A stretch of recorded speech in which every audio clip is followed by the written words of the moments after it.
Ел аузында ер жүрек мулан жайлы аңыз көп.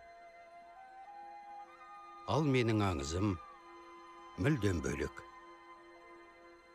Бұл балауса қыз қылшылдаған қылыш ғұмырдың қауіп қатерінен хабарсыз. Егер сіздің осындай қызыңыз болса, әр қимылынан сарқылмайтын, өмірлік чи сарыны естіліп тұрса, ондай мықты чи ер адамға ғана тән екенін, қыз бала сол үшін ұятқа қалып, қара бет болатынын айталар ма едіңіз?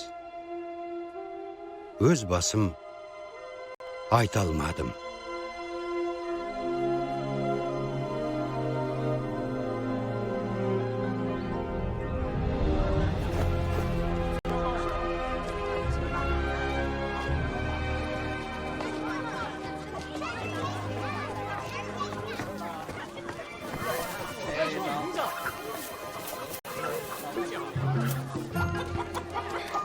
Бері қарай. Мынау соңғысы ғой дейік. Абайла. Молан, қолай берме.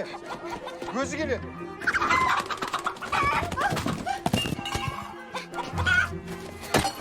Жоқ. Анау әпкең тағы бірдеңені бүлдірді-ау деймін. Молан, неге тыныш жүрмейсің?